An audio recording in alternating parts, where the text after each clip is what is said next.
India and America are very different countries. One has a GDP per capita of roughly $3,000.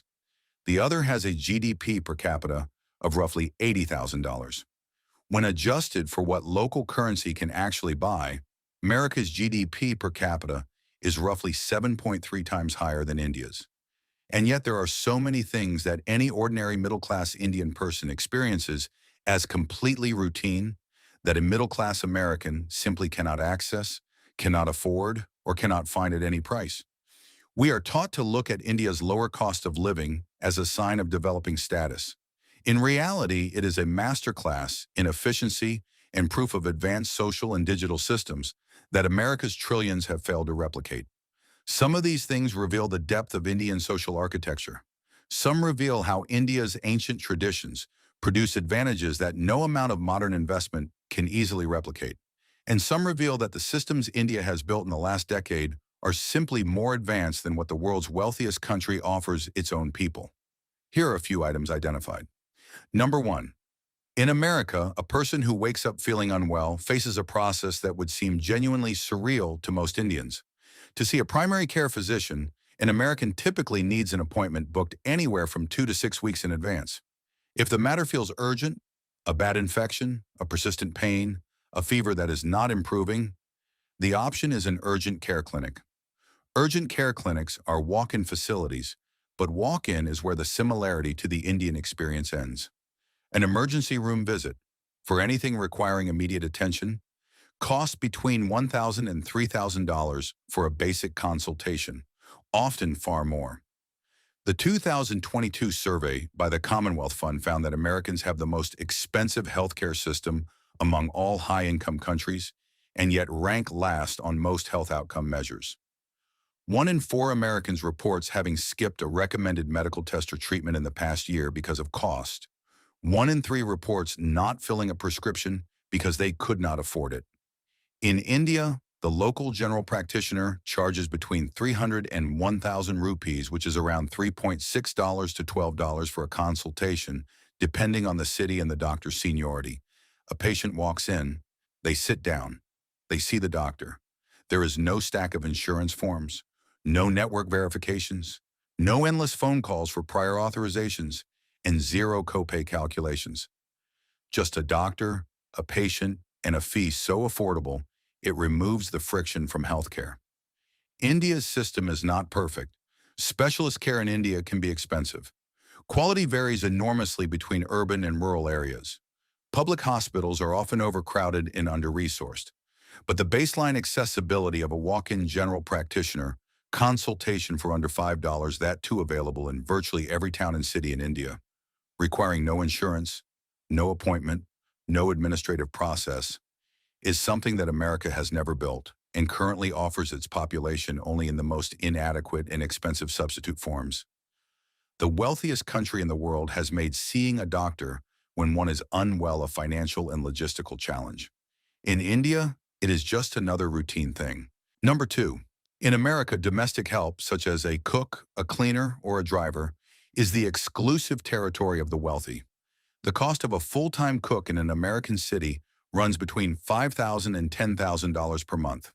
A cleaning service that visits twice a week costs between $400 and $800 per month. A personal driver is a luxury that essentially no middle-class American family employs, easily costing between $4,000 and $7,000 per month. The cumulative annual cost of the kind of domestic support that an Indian middle-class family considers entirely normal would in America require an income of well over $300,000 per year. The result is that in America, the domestic labor of a household, the cooking, the cleaning, the child care, the elderly care, falls primarily on the household members themselves, most often on women. American women spend on average between 2 and 3 hours per day on household work on top of their paid employment. The mental load, the planning, organizing, and managing of household functions is a topic of significant public discussion in America because it is a genuinely significant burden. In India, the domestic help economy is massive, accessible, and integrated into middle-class life at a scale that has no equivalent in any Western country. The cook who comes every morning is not a status symbol. She is a practical reality that makes it possible for both adults in the household to maintain demanding careers without sacrificing the quality of the food their family eats or the cleanliness of the space they live in. This is partly a function of wage structures. Domestic labor wages in India are lower relative to middle-class incomes than in America, but it is also a function of a deeply embedded service culture and an economic ecosystem that supports this employment at scale. Tens of millions of people in India work in domestic employment. The work is undervalued. The wages need significant improvement, and the workers deserve far better protections. But the existence of this ecosystem creates a quality of life for Indian middle-class families that is simply not available to their equivalents in the world's wealthiest country. Number 3. Americans spend, on average, between $300 and $500 per month on food, not including restaurant meals. A fast food meal at a McDonald's or Chipotle costs between $10 and $15. An American earning $35,000 a year, the median individual income, spends approximately 10 to 15% of their income on food. In India, the street food ecosystem feeds hundreds of millions of people daily at prices that represent a tiny fraction of even a modest income. The quality argument is not just about price. Indian street food is not cheap because it is bad. It is accessible because India has an enormous culinary tradition built around the brilliant use of ingredients that produces food of extraordinary flavor and variety at low cost. The vada pav vendor on the Mumbai corner is not serving a degraded version of a more expensive food. He is serving a dish with its own proud culinary history that happens to cost 15 rupees. In low-income American neighborhoods, the affordable food options are fast food chains and convenience stores. The fresh vegetable market, the skilled street food vendor, the affordable local restaurant that uses fresh ingredients. These exist in America, but they exist as premium options, not as the baseline of what a person on an ordinary income can access every day. India's food culture, at its everyday street level, provides something the world's wealthiest country does not: the ability to eat well, eat fresh, and eat full on a daily basis. Number 4. In America, in-home care for elderly parents costs between $25 and $30 per hour for a professional caregiver, meaning full-time care runs $5,000 to $6,000 per month. Nursing homes and assisted living facilities are even more expensive, typically costing between $4,000 and $10,000 per month. Yet despite these enormous costs, millions of elderly Americans still live alone with limited social contact, in what public health researchers describe as an epidemic of loneliness. Childcare is equally broken. India's joint family system, though imperfect, evolving, changing as urbanization changes living arrangements, is, at its core, still one of the most practical and human solutions to the universal challenges of childcare and elder care that any civilization has produced. Number 5. America also has a public transport crisis. Outside of a handful of major cities, New York, Chicago, San Francisco, the public transport infrastructure is inadequate for anything resembling daily life without a car. The car ownership rate in America is approximately 850 vehicles per 1,000 people, the highest in the world. Americans own cars not primarily because they love them, but because in most of the country, the absence of a car makes daily life functionally impossible. Grocery shopping, medical appointments, school runs, work, all require a car. India's affordable auto rickshaw network, operating in virtually every city and town across the subcontinent, provides last-mile connectivity that America's infrastructure planners have been attempting to solve for decades. The auto rickshaw costs a fraction of a taxi, operates without a minimum distance requirement, navigates the narrow lanes and congested streets of Indian urban environments where larger vehicles cannot go, and is available in essentially every urban and semi-urban location at every hour of the day. The app-based cab services that have transformed urban mobility globally have their most accessible incarnations in India, where the density of drivers, the price sensitivity of customers, and the volume of trips create an ecosystem that functions at a price point American users rarely experience. Number 6. In America, the price of medicines is one of the most discussed, most studied, and most politically charged policy failures in the country.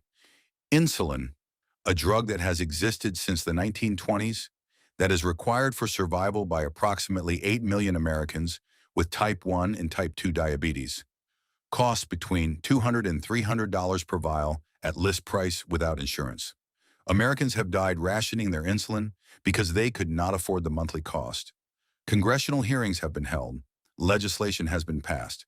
The cap introduced for Medicare patients in 2023 set a maximum monthly cost of $35, still higher than what Indian diabetics pay for the same medicine through Aushadhi. The Aushadhi scheme, India's government-backed network of pharmacies selling high-quality generic medicines at prices 60 to 90% below branded equivalents, now operates over 10,000 stores across India.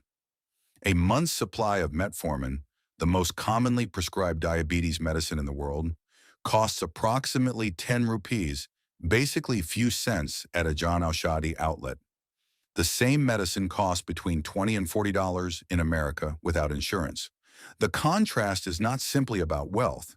It reflects fundamentally different philosophies about what access to basic healthcare should cost the individual. India has decided, even with significant gaps in the system, that the medicine an ordinary person needs to manage a chronic condition or recover from a common illness should not represent a financial crisis. America has not made that decision at the same scale, and its population bears the consequences. Number 7. The small convenience store is one of India's most misunderstood economic institutions. To an outside observer, it looks like a small, chaotic neighborhood shop, which it is. What it also is at the same time is an informal credit institution, a social network node, a logistics provider, and a community service that operates without the overhead of any formal institution. The Udher system, which is the informal credit that these convenience or kirana store owners extend to their regular customers, is estimated to represent approximately 2 trillion rupees in outstanding credit across India at any given time. It operates on no formal basis whatsoever. No credit score, no income verification, no interest rate, no legal contract. It operates entirely on the kirana owner's personal knowledge of their customer, their employment history, their family situation, their past repayment behavior, the relationship built through daily transactions over years. In America, informal credit of this kind essentially does not exist. The American credit system is entirely formalized. A neighborhood shopkeeper who extends credit to a customer based on personal knowledge and trust is simply not part of the American financial ecosystem. Number 8. The American food supply chain for vegetables runs from large industrial farms, primarily in California and Florida, through distribution centers to supermarkets, with a typical transit time of 3 to 5 days from harvest to shelf. The average American fresh vegetable has traveled approximately 2,000 kilometers and spent several days in refrigerated storage before the consumer purchases it. This is efficient at scale. It is not fresh in the sense that an Indian vegetable consumer would recognize. In America, the closest equivalent to a vendor selling fresh vegetable is a farmer's market. Farmers markets in American cities do, genuinely, provide access to locally grown, fresh produce sold by small farmers at prices that are transparent and negotiable. They are also, almost universally, weekend-only events that require the customer to travel to a designated location, typically held in the morning hours that conflict with working schedules. The vegetable vendor or sabziwala in India brings fresh produce to even customers' door, or more precisely, to the building's gate, at a frequency that allows daily or every other day shopping for the freshest produce. The produce is local, the prices are negotiable. The relationship between vendor and customer is personal and ongoing.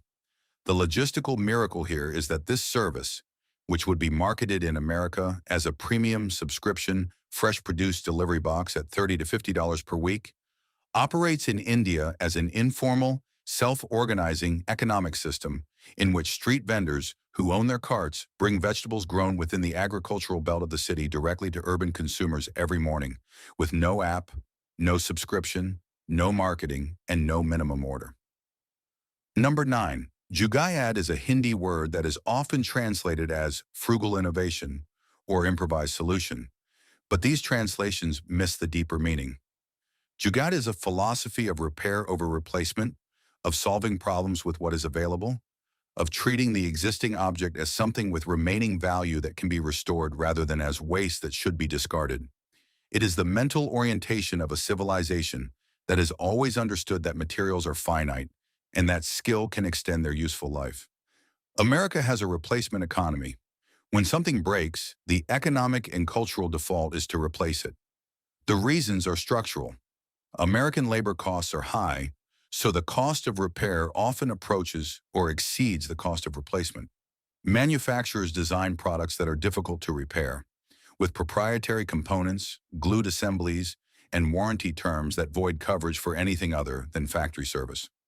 The physical infrastructure of repair, the cobbler, the tailor, the handyman, the appliance repair technician, the mobile phone repair shop, exists in America, but at a price point that makes replacement frequently more economical. India's repair economy is vast, distributed, highly skilled, and accessible at prices that make repair the default rather than the exception. In every Indian market, there are cobblers who resold shoes, tailors who mend clothes and alter garments that no longer fit, mobile phone repair stalls that replace screens and batteries and charging ports, electricians who repair appliances rather than replacing them, welders who mend metal that another economy would have discarded. These are services used by everyone, at prices that make economic sense across the income spectrum. The ecological argument for India's repair culture is increasingly relevant globally. America generates approximately 350 million tons of solid waste per year, the highest per capita waste generation of any major country. India generates significantly less per capita, partly because of income differences and partly because the repair economy extends the useful life of almost everything.